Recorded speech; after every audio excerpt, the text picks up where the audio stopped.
എല്ലാ കൂട്ടുകാർക്കും നമ്മുടെ LDC എക്സാമിൻ്റെ പ്രീവിയസ് ഇയർ ക്വസ്റ്റ്യൻ പേപ്പർ സീരീസിലോട്ട് സ്വാഗതം. നമ്മൾ LP-UPയുടെ previous year question paper series ആണ് ഇതുവരെ കണ്ടിന്യൂ ചെയ്തുകൊണ്ടിരിക്കുന്നത്. അപ്പോൾ നമുക്ക് ഇതിനോട് കൂടെ തന്നെ LDCയുടെ ഇതുവരെ ചോദിച്ച 2014 മുതൽ ഇതുവരെ ചോദിച്ച എല്ലാ ക്വസ്റ്റ്യൻ പേപ്പറുകളും ഡിസ്കസ് ചെയ്യാമെന്ന ലക്ഷ്യത്തോടെയാണ് നമ്മൾ LDC സീരീസ് സ്റ്റാർട്ട് ചെയ്തിട്ടുള്ളത്. അപ്പോൾ നമുക്ക് കൂടുതലൊന്നും പറയുന്നില്ല. ഫസ്റ്റ് തന്നെ നമ്മളിവിടെ അടുത്ത് കഴിഞ്ഞ എക്സാം 2024 എക്സാമിൻ്റെ ക്വസ്റ്റ്യൻ പേപ്പറാണ് നമ്മൾ നോക്കാൻ പോകുന്നത്. ആരെങ്കിലും ചാനൽ സബ്സ്ക്രൈബ് ചെയ്യാത്ത ആളുകളുണ്ട് എങ്കിൽ ഇത്രയും പെട്ടെന്ന് നമ്മുടെ ചാനൽ ഒന്ന് സബ്സ്ക്രൈബ് ചെയ്യേണ്ടതാണ്. അപ്പോൾ ഡയറക്റ്റ് ക്വസ്റ്റ്യനിലോട്ട് പോകണം. ഒന്നാമത്തെ ക്വസ്റ്റ്യൻ എന്താണ് നമ്മൾ ചോദിച്ചിട്ടുള്ളത്? കേരള സ്റ്റേറ്റ് സ്പോർട്സ് കൗൺസിലിൻ്റെ ഇപ്പോഴത്തെ പ്രസിഡന്റ് ആര്? കേരള സ്റ്റേറ്റ് സ്പോർട്സ് കൗൺസിലിൻ്റെ ഇപ്പോഴത്തെ പ്രസിഡന്റ് ശ്രീ യു ഷറഫ് അലിയാണ്. നമ്മുടെ ആൻസർ ഓപ്ഷൻ ഡി ആണ്.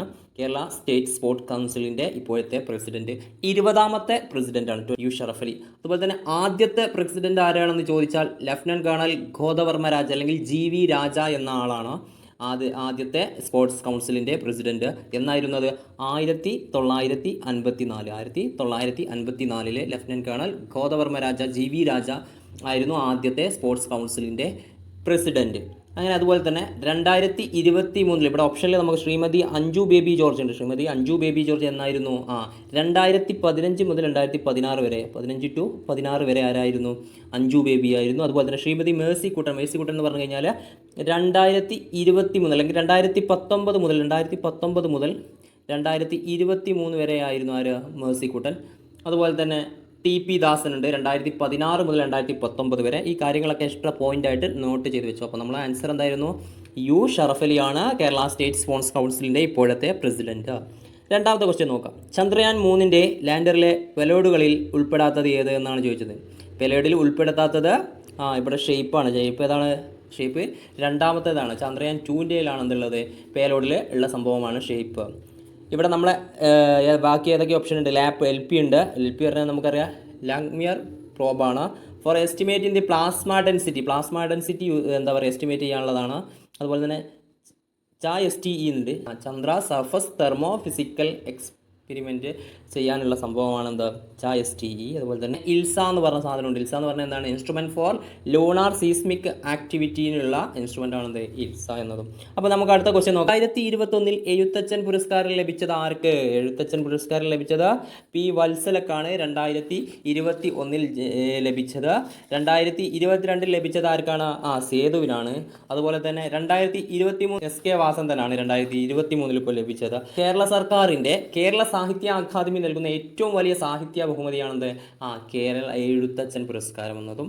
മലയാള ഭാഷയുടെ പിതാവായ തുഞ്ചത്ത് എഴുത്തച്ഛൻ്റെ പേരിലാണ് ഈ ഒരു അവാർഡ് ഡിസ്ട്രിബ്യൂട്ട് ചെയ്യണമെന്നും 5 ലക്ഷം രൂപയാണ് അതിൻ്റെ ക്യാഷ് പ്രൈസും അതുപോലെ തന്നെ ഒരു സർട്ടിഫിക്കറ്റും ഉണ്ടെന്നും 1993 ആരംഭിച്ചത് എന്നും ശൂരനാട് കുഞ്ഞൻപിള്ളയാണ് ആദ്യമായി നേടിയത് എന്നും പഠിച്ചു വെക്കുക. ഓക്കെ, നാലാമത്തെ ക്വസ്റ്റ്യൻ നോക്കാം. നാലാമത്തെ ക്വസ്റ്റ്യൻ എന്താണ്?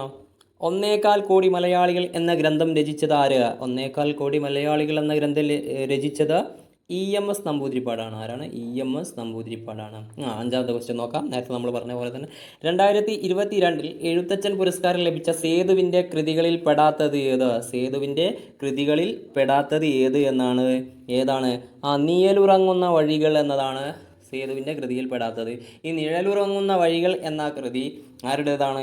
P. വത്സലയുടേതാണ്. ഇന്ത്യ ദേശീയ ബഹിരാകാശ ദിനമായി ആചരിക്കാൻ തീരുമാനിച്ച ദിവസമാണ് ആഗസ്റ്റ് 23. ഇന്ത്യ ദേശീയ ബഹിരാകാശ ദിനമായി ആചരിക്കാൻ തീരുമാനിച്ച ദിവസമാണെന്ന് ഓഗസ്റ്റ് 23. വൈക്കം സത്യാഗ്രഹത്തിന് നേതൃത്വം നൽകിയത് TK മാധവനാണ്. ആരാണ്? TK മാധവനാണ് വൈക്കം സത്യാഗ്രഹത്തിന് നേതൃത്വം കൊടുത്തത്. എട്ടാമത്തെ ക്വസ്റ്റ്യൻ നോക്കാം. കേരളം ഭ്രാന്താലയം എന്ന് വിളിച്ച സാമൂഹ്യ പരിഷ്കർത്താവ്. കേരളത്തെ ഭ്രാന്താലയം എന്ന് വിളിച്ച സാമൂഹ്യ പരിഷ്കർത്താവാണ് സ്വാമി വിവേകാനന്ദൻ. ആരാണ്? സ്വാമി വിവേകാനന്ദൻ. ഒമ്പതാമത്തെ ക്വസ്റ്റ്യൻ നോക്കാം. തിരുവിതാംകൂറിലെ രാജവാഴ്ചയുടെ അഴിമതികളെയും അനീതികളെയും വെളിച്ചത്ത് കൊണ്ടുവന്ന സ്വദേശാഭിമാനി പത്രത്തിൻ്റെ സ്ഥാപകൻ ആര്? സ്ഥാപകൻ വക്കം അബ്ദുൽ ഖാദർ മൗലവിയാണ്. സ്വദേശാഭിമാനി പത്രത്തിൻ്റെ സ്ഥാപകൻ. ഓക്കെ, അടുത്ത ക്വസ്റ്റ്യൻ നോക്കാം. കേരളത്തിലെ ആദ്യകാല സാമൂഹ്യ പരിഷ്കർത്താക്കളിൽ ഒരാളായിരുന്നു വൈകുണ്ഠസ്വാമികൾ. അദ്ദേഹത്തിൻ്റെ പ്രവർത്തനങ്ങളിൽ ഉൾപ്പെടാത്തത് ഏതാണ് എന്നാണ് ചോദിച്ചിട്ട്. ഉൾപ്പെടാത്തത് ഏതാണ്? ബ്രിട്ടീഷ് ഭരണത്തെ വെണ്ണീച്ച ഭരണം എന്ന് വിളിച്ചിട്ടുണ്ട്. സമപന്തി ഭോജനം സംഘടിപ്പിച്ചു. മനുഷ്യത്വമാണ് മനുഷ്യൻ്റെ ജാതി എന്ന് പ്രഖ്യാപിച്ചു. ഇത് വൈകുണ്ഠസ്വാമികളല്ല പറഞ്ഞത്. സമത്വ സമാജം എന്ന സംഘടന സ്ഥാപിച്ചു. അങ്ങനെയാണെങ്കിൽ നമ്മൾ ആൻസർ ഓപ്ഷൻ എ 3 മാത്രമാണ് എന്ത് വൈകുണ്ഠസ്വാമികളുടെ പ്രവർത്തനങ്ങളിൽ ഉൾപ്പെടാത്തത്. 11ാമത്തെ ക്വസ്റ്റ്യൻ നോക്കാം. ഉപദ്വീപീയ നദികളിൽ വെച്ച് ഏറ്റവും നീളം കൂടിയ നദി ഏതാണെന്നാണ് ചോദിച്ചിട്ടുള്ളത്. ഉപദ്വീപീയ നദികളിൽ വെച്ച് ഏറ്റവും നീളം കൂടിയത് ഗോദാവരിയാണ്. ആരാണ്? ഗോദാവരിയാണ്. ഉപദ്വീപീയ നദികളിൽ വെച്ച് ഏറ്റവും നീളം കൂടിയ നദി ഗോദാവരിയാണ്. മറന്നു പോകരുത്, ഇമ്പോർട്ടൻ്റ് ആണ്. എന്താണ് ഈ ഉപദ്വീപീയ നദികൾ എന്ന് പറഞ്ഞു കഴിഞ്ഞാൽ, ഉപദ്വീപീയ പീഠഭൂമിയിലെ ഉയർന്ന പ്രദേശത്തിൽ നിന്ന് ഉത്ഭവിക്കുന്ന നദികളാണ് ഉപദ്വീപീയ നദികൾ. ഇത് പൂർണ്ണമായിട്ടും മഴയെ ആശ്രയിച്ചിട്ടാണ് നിലകൊള്ളുന്നത്. പ്രധാനമായിട്ടുള്ള ഉപദ്വീപീയ നദികളൊക്കെ മഴയെ ആശ്രയിച്ചിട്ടാണ്. ഈ മഴക്കാലത്ത് മൺസൂണിനെ യൂസ് ചെയ്തിട്ട് വാട്ടർ സ്റ്റോർ ചെയ്തിട്ടാണ് ചെയ്യുന്നത്, ഒഴുകുന്നത്. പൂർണ്ണമായും മഴയെ ആശ്രയിക്കുന്ന ഈ ആളുകളെ പ്രധാനപ്പെട്ട ഉപദ്വീപീയ നദികൾ ആരൊക്കെയാണെന്നൊക്കെ നമ്മൾ ഓർത്തിരിക്കുക. നർമ്മദ, താപ്തി, മഹാനദി, ഗോദാവരി, കൃഷ്ണ, കാവേരി. അങ്ങനെ പടിഞ്ഞാറോട്ട് ഒഴുകുന്ന നർമ്മദ, താപ്തി, സബർമതി, മാഹി, ലൂണി. അതുപോലെ തന്നെ ഇത് എവിടെ ചെന്ന് അസ്തമിക്കും? ഈ പടിഞ്ഞാറോട്ട് ഒഴുകുന്നത് അറബിക്കടലിൽ ചെന്നിട്ട് അസ്തമിക്കും. അതുപോലെ തന്നെ കിഴക്കോട്ട് ഒഴുകുന്ന നദികളിൽ പറയുന്നത് മഹാനദി, ഗോദാവരി, കൃഷ്ണ, കാവേരി. ഇതൊക്കെ പോയിട്ട് എവിടെ പോയിട്ട് എന്ത് ചെയ്യും? ബംഗാൾ ഉൾക്കടലിൽ. കിഴക്കോട്ട് പോകുന്ന എല്ലാ നദികളും ബംഗാൾ ഉൾക്കടലിൽ ചെന്നിട്ട് എന്ത് ചെയ്യും? എൻ പോയിന്റ് ചെയ്യും. പടിഞ്ഞാറൻ തീരസമതലങ്ങളുമായി ബന്ധമില്ലാത്ത പ്രസ്താവനകൾ ഏത് എന്നാണ് ചോദിച്ചിട്ടുള്ളത്. 12ാമത്തെ ക്വസ്റ്റ്യൻ. നമ്മുടെ ആൻസർ ഏതാണ്? നമ്മുടെ ആൻസർ ഓപ്ഷൻ ബി ആണ്. ഓപ്ഷൻ ബി എന്താണ് പറയുന്നത്? ഡെൽറ്റ രൂപീകരണം നടക്കുന്നു. ഡെൽറ്റ രൂപീകരണം നടക്കില്ല. താരതമ്യേന വീതി കൂടുതലാണ്. പടിഞ്ഞാറൻ തീരസമതലങ്ങൾക്ക് വീതി കൂടുതലാണെന്ന് പറയുന്നത് അതും തെറ്റാണ്. അപ്പോൾ നമ്മുടെ ഓപ്ഷൻ ഏതാണ്? 2ഉം ഓപ്ഷൻ 3യുമാണ്. നമ്മുടെ ഓപ്ഷൻ ബി ആണ് ആൻസർ. അടുത്ത ക്വസ്റ്റ്യൻ നോക്കുക. ഇന്ത്യൻ റെയിൽ ഗതാഗതം ആരംഭിച്ച വർഷമാണ് 1853 ഏപ്രിൽ ആണ്. ഇന്ത്യൻ റെയിൽ സ്റ്റാർട്ട് ചെയ്തത് 1853 ഏപ്രിൽ 16-നാണ്. ബോറിബന്ദറിൽ നിന്നും താനയിലോട്ടാണ് ആദ്യമായിട്ട് ട്രിപ്പ് പാസ്സാക്കിയത്. ഓക്കെ, അടുത്ത ക്വസ്റ്റ്യൻ നോക്കുക. ഇന്ത്യയിലെ ഏറ്റവും വലിയ കൽക്കരിപ്പാടം ഏറ്റവും വലിയ കൽക്കരിപ്പാടം ജാർഖണ്ഡിലെ ജാരിയയാണടാ. ഓക്കെയാണ്, സെറ്റാണ്. 15ാമത്തെ ക്വസ്റ്റ്യൻ നോക്കാം. 1959 ജർമ്മൻ സാങ്കേതിക സഹായത്തോടെ ഇന്ത്യയിൽ സ്ഥാപിച്ച ഇരുമ്പുരുക്കുശാലയാണ്. ജർമ്മൻ സാങ്കേതിക സഹായത്തോടെ ഇരുമ്പുരുക്കുശാല എന്ന് ചോദിച്ചു കഴിഞ്ഞാൽ അത് ഏതാണടാ? റൂർക്കേലയാണ്. ഇതിനൊരു ഓപ്ഷൻ ഉണ്ട്, ഇതിനൊരു കോഡ് നിങ്ങൾ പഠിച്ചെടുക്കുക. നോക്കിക്കോ. ബേബി ഡോക്ടർ JCB ഓടിച്ച് RRB ഗ്രൗണ്ടിൽ വന്നു. ബേബി ഡോക്ടർ DR JCB ഓടിച്ച് RRB ഗ്രൗണ്ടിൽ വന്നു. ഇതിങ്ങനെ എഴുതി വെക്കാം. എന്നിട്ട് ഇതിങ്ങനെയാണ് സെപ്പറേറ്റ് ചെയ്ത് കഴിഞ്ഞാൽ ഏതൊക്കെയാണെന്ന് കൃത്യമായിട്ട് നമുക്ക് മനസ്സിലാക്കാൻ പറ്റും. ഫോർ എക്സാമ്പിൾ ബിലായി എവിടെയാണെന്ന് ചോദിക്കുകയാണ് നമ്മളടുത്ത്. ബിലായി സ്ഥിതി ചെയ്യുന്നത് JCBയിലെ സീത കണ്ടോ. ബിലായി സി, റഷ്യയുടെ സഹായത്തോടെ. അതുപോലെ തന്നെ ബൊക്കാറോ എവിടെയാണെന്ന് ചോദിക്കുകയാണ്. ബൊക്കാറോ ജാർഖണ്ഡിലാണ്. ജെ വെച്ചിട്ട് നോക്കുക, ജാർഖണ്ഡിലാണ്, റഷ്യയുടെ സഹായത്തോടെ. അടുത്തത് ഡി, ദുർഗാപൂർ ബ്രിട്ടൻ്റെ സഹായത്തോടെ. JCB ഓടിച്ചു. അടുത്ത് ഇവിടെ കിടക്കുന്നുണ്ട്. ബ്രിട്ടൻ്റെ സഹായത്തോടെ എവിടെയാണ്? ബംഗാൾ. Okay, west Bengal. അടുത്തത് 6 റൂർക്കേല. ബി ഓടിച്ചു ഒഡീഷ, ജർമ്മനിൻ്റെ സഹായത്തോടെ. ഈ കാര്യങ്ങൾ കൃത്യമായിട്ട് പഠിക്കണം. സെറ്റാണ്. ഉൽപാദനത്തിൽ ഒന്നാം സ്ഥാനത്തുള്ള ഇന്ത്യൻ സംസ്ഥാനം ഏത്? കരിമ്പ് ഉൽപാദനത്തിൽ ഒന്നാം സ്ഥാനത്തുള്ള ഇന്ത്യൻ സംസ്ഥാനം ഉത്തർപ്രദേശാണ്. ഏതാണ്? ഓപ്ഷൻ ബി, ഉത്തർപ്രദേശാണ്. അടുത്ത ക്വസ്റ്റ്യൻ നോക്കാം. കൊല്ലം മുതൽ കോട്ടപ്പുറം വരെയുള്ള പശ്ചിമതീര കനാൽ ഏത് ദേശീയ ജലപാതയുമായി ഉൾപ്പെടുന്നു? ഏതാണ് ദേശീയ ജലപാത? 3 ദേശീയ ജലപാത 1 ഏതാണ്? അലഹാബാദ് അല്ലേ? ഹൽദിയ ടു അലഹാബാദ് ആണ്. ദേശീയ ജലപാത 2 പറയുന്നത് സാദിയ ടു ദുബ്രിയാണ്. അതുപോലെ തന്നെ 3ാമത്തേതാണ് ദേശീയ ജലപാത ഏതാ? കൊല്ലം ടു കോട്ടപ്പുറം അല്ലെങ്കിൽ വെസ്റ്റ് കോസ്റ്റ് കനാൽ എന്ന് പറയപ്പെടുന്നു. നോക്കാം. ഇന്ത്യയുമായി വടക്ക് പടിഞ്ഞാറ്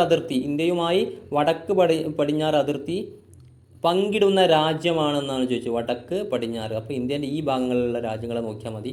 ഭൂട്ടാനും ചൈനയും നേപ്പാളും പോയി, ബാക്കിയുള്ള ആൾ അഫ്ഗാനിസ്ഥാനും. ഓക്കെ, സെറ്റല്ലേ? ഓക്കെയാണ്. അപ്പോൾ അടുത്ത ക്വസ്റ്റ്യൻ നോക്കി. ഇന്ത്യ പത്രത്തിൻ്റെ സ്ഥാപകനാണ് മഹാത്മാഗാന്ധി. ഇന്ത്യ പത്രത്തിൻ്റെ സ്ഥാപകനാണ് മഹാത്മാഗാന്ധി.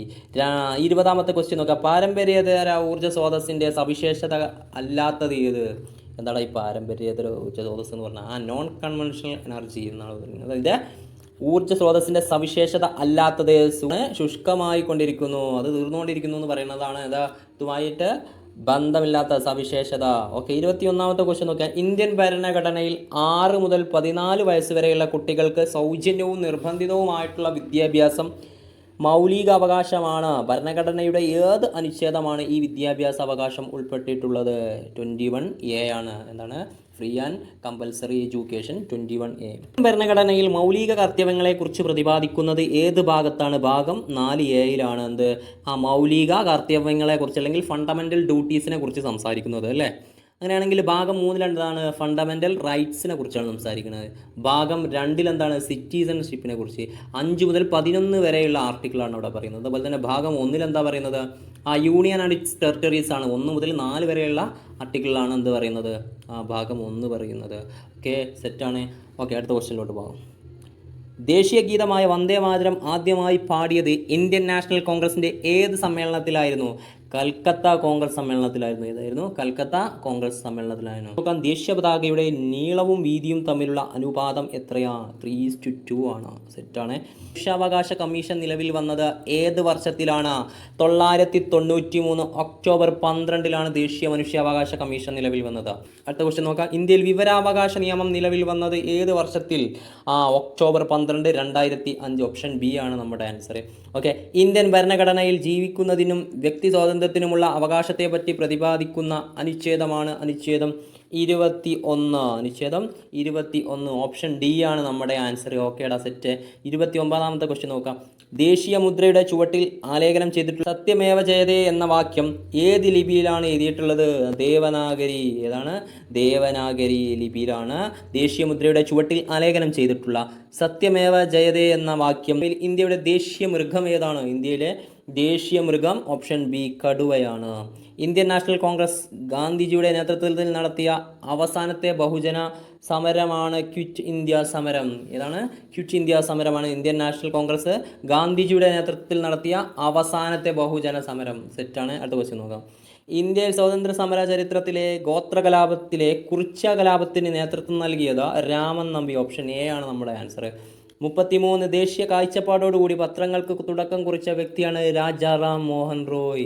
രാജാറാം മോഹൻ റോയ് ആണ് ദേശീയ കാഴ്ചപ്പാടോടുകൂടി പത്രങ്ങൾക്ക് തുടക്കം കുറിച്ചത്. 2023 ഇന്ത്യ അധ്യക്ഷ സ്ഥാനം വഹിച്ച G20 2024 അധ്യക്ഷ സ്ഥാനം വഹിക്കാൻ പോകുന്ന രാജ്യമാണ് option B Brazil. Option B ബ്രസീലാണ് ഇനി എന്ത് G20 2024 അധ്യക്ഷ സ്ഥാനം വഹിക്കാൻ പോകുന്ന രാജ്യം. ഓക്കെ, 35ാമത്തെ ക്വസ്റ്റ്യൻ. അന്തർദേശീയ സാഹോദര്യത്തിന് ഊന്നൽ നൽകാൻ ലക്ഷ്യമിട്ട് രവീന്ദ്രനാഥ് ടാഗോർ സ്ഥാപിച്ച സർവകലാശാല ഏതാണ്? സർവകലാശാല വിശ്വഭാരതി സർവകലാശാലയാണ്. സെറ്റാണ്. 36ാമത്തെ ജാലിയൻ വാലാബാഗ് കൂട്ടക്കൊല നടന്നത് 1919 ആണ്. 37ാമത്തെ ക്വസ്റ്റ്യൻ നോക്കാം. ബ്രിട്ടീഷ് കാലഘട്ടത്തിൽ ഇന്ത്യൻ സമ്പദ് വ്യവസ്ഥയെ തകർച്ചയെ വെളിപ്പെടുത്തുന്ന ചോർച്ചാ സിദ്ധാന്തം ആരുടെ സംഭാവനയാണ്? ചോർച്ചാ സിദ്ധാന്തം ദാദാഭായ് നവറോജിയുടെ സംഭാവനയാണ്. ആരാണ്? ഓപ്ഷൻ ബി ദാദാഭായ് നവറോജിയുടെ സംഭാവനയാണ് ചോർച്ചാ സിദ്ധാന്തം. 37 ഓപ്ഷൻ ബി ആണ് നമ്മുടെ ആൻസർ. സാരേ ജഹാംസ് അച്ഛ ഹിന്ദുസ്ഥാൻ ഹമാര എന്ന ഗാനത്തിന്റെ രചയിതാവാണ് അല്ലാമ മുഹമ്മദ് ഇക്ബാൽ. മറന്നു പോകരുത്. സാരേ ജഹാസെ അച്ഛ എന്ന ഹിന്ദുസ്ഥാൻ ഹമാര എന്ന ഗാനത്തിന്റെ രചയിതാവാണ് അല്ലാമ മുഹമ്മദ് ഇക്ബാൽ. ഓക്കെ, 39ാമത്തെ ക്വസ്റ്റ്യൻ നോക്കാം. ഇന്ത്യയുടെ സാമ്പത്തികമായ ആധുനികവൽക്കരണത്തിൽ സുപ്രധാന പങ്കുവഹിച്ച ഏറ്റവും വലിയ വിവിധോദ്ദേശ്യ നദീതട പദ്ധതിയാണ് പക്രാനങ്കൽ പദ്ധതി. ഏതാണ്? പക്രാനങ്കൽ നദീതട പദ്ധതിയാണ് സ്വതന്ത്രാനന്ദ ഇന്ത്യയുടെ സാമ്പത്തികമായ ആധുനികവൽക്കരണത്തിൽ സുപ്രധാന പങ്ക് വഹിച്ച നദി. ഏതൊരു ഇന്ത്യക്കാരനെയും വാറന്റില്ലാതെ അറസ്റ്റ് ചെയ്യാമെന്ന ബ്രിട്ടീഷ് കരി നിയമത്തിൻ്റെ പേരാണ് റൗലറ്റ് ആക്ട്. ഏതാണ്? Rowlatt act. ഓപ്ഷൻ എ ആണ് നമ്മുടെ ആൻസർ. 41ാമത്തെ ക്വസ്റ്റ്യൻ നോക്കാം. കേരളത്തിലെ ഏറ്റവും ഉയരം കൂടിയ കൊടുമുടിയായ ആനമുടി ഏത് ജില്ലയിൽ സ്ഥിതി ചെയ്യുന്നു? ആനമുടി ഏത് ജില്ലയിൽ സ്ഥിതി ചെയ്യുന്നു? ഓപ്ഷൻ സി ഇടുക്കി ജില്ലയിൽ സ്ഥിതി ചെയ്യുന്നു. ഇടുക്കി ജില്ലയിലാണ് കേരളത്തിലെ ആനമുടി സ്ഥിതി ചെയ്യുന്നത്. രാജ്യസഭയിലേക്ക് നാമനിർദ്ദേശം ചെയ്യപ്പെട്ട ആദ്യ മലയാളിയായ വനിതാ കായിക താരമാണ് ആരാ? Option B PT Usha. Kochi metro നിലവിൽ വന്ന വർഷം ഏത്? കൊച്ചി മെട്രോ നിലവിൽ വന്നത് 2017 2017 കൊച്ചി മെട്രോ നിലവിൽ വന്നത്. കേരളത്തിലെ നദികളിൽ കിഴക്കോട്ടൊഴുകുന്ന നദിയാണ് പാമ്പാറ്. പാമ്പാറാണ് കിഴക്കോട്ടൊഴുകുന്ന നദി ഈ കൂട്ടത്തിൽ. ഓക്കെ, സെറ്റാണ്. പൊന്നാനി തുറമുഖം ഏത് നദിയുടെ അഴിമുഖത്ത് സ്ഥിതി ചെയ്യുന്ന മത്സ്യബന്ധന തുറമുഖമാണ്? ഭാരതപ്പുഴയുടെ അഴിമുഖത്താണ് എന്താ പൊന്നാനി തുറമുഖം സ്ഥിതി ചെയ്യുന്നത്. 2022 മികച്ച പിന്നണി ഗായകക്കുള്ള ദേശീയ പുരസ്കാരം നേടിയ കേരളീയ വനിത ആരാണ്? 46-ാമത്തെ ക്വസ്റ്റ്യൻ ആൻസർ നഞ്ചിയമ്മയാണ്. ആധുനിക വ്യവസായങ്ങളുടെ വളർച്ച ത്വരിതപ്പെടുത്തിയ പള്ളിവാസൽ ജലവൈദ്യുതി പദ്ധതി സ്ഥിതി ചെയ്യുന്നത് ഏത് ജില്ലയിലാണ്? ഇടുക്കി ജില്ലയിലാണ് പള്ളിവാസൽ. ഓക്കെ, സെറ്റാണ്. വംശനാശം സംഭവിച്ചുകൊണ്ടിരിക്കുന്ന വരയാടുകളെ സംരക്ഷിക്കുന്ന കേരളത്തിലെ ദേശീയ ഉദ്യാനമാണ് ഇരവിക്കുളം ദേശീയ ഉദ്യാനം. 49-ാമത്തെ ക്വസ്റ്റ്യൻ നോക്കാം. കേരളത്തിലെ ഏറ്റവും വലിയ കായലാണ് വേമ്പനാട്ടുകായൽ. കേരളത്തിലെ ഏറ്റവും വലിയ കായലാണ് വേമ്പനാട്ടുകായൽ. 50-ാമത്തെ ക്വസ്റ്റ്യൻ നോക്കാം. 50-ാമത്തെ ക്വസ്റ്റ്യൻ എന്താണ്? കേരളത്തിലെ സ്വപ്ന പദ്ധതിയായ വിഴിഞ്ഞം തുറമുഖം ഏത് താലൂക്കിലാണ് സ്ഥിതി ചെയ്യുന്നത്? നെയ്യാറ്റിൻകര താലൂക്കിലാണ്. സാധുജന പരിപാലന സംഘം രൂപീകരിച്ചത് ആരാണ്? അയ്യങ്കാളിയാണ്. സാധുജന പരിപാലന സംഘം രൂപീകരിച്ചത് അയ്യങ്കാളിയാണ്. 52-ാമത്തെ ക്വസ്റ്റ്യൻ നോക്കാം. 588-ൽ ശ്രീനാരായണ ഗുരു ശിവപ്രതിഷ്ഠ നടത്തിയത് അരുവിപ്പുറത്താണ്. എവിടെയാണ്? അരുവിപ്പുറത്താണ്. 53-ാമത്തെ ക്വസ്റ്റ്യൻ നോക്കാം.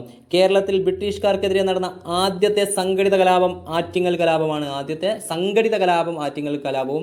ആദ്യത്തെ കലാപം ചോദിക്കുകയാണെങ്കിൽ അത് അഞ്ചുതെങ്ങ് കലാപവുമാണെന്ന് മനസ്സിലാക്കി വെക്കുക. ഓക്കെ, വൈക്കം സത്യാഗ്രഹം നടന്ന വർഷം 924-ലാണ് വൈക്കം സത്യാഗ്രഹം നടന്നത്. ധീവര സമുദായത്തിൻ്റെ അവകാശങ്ങൾ സംരക്ഷിക്കാൻ വേണ്ടി പണ്ഡിറ്റ് കറുപ്പൻ നേതൃത്വം സ്ഥാപിച്ച പ്രസ്ഥാനമാണ് അരയ സമാജം. ഓപ്ഷൻ സി, അരയ സമാജമാണ് നമ്മുടെ ആൻസർ. ഓക്കെ, കേരളത്തിൽ ബ്രിട്ടീഷുകാർ നിർമ്മിച്ച ആദ്യ റെയിൽപാതയാണ് ബേപ്പൂർ ടു തിരൂർ വരെയുള്ള റെയിൽപാത.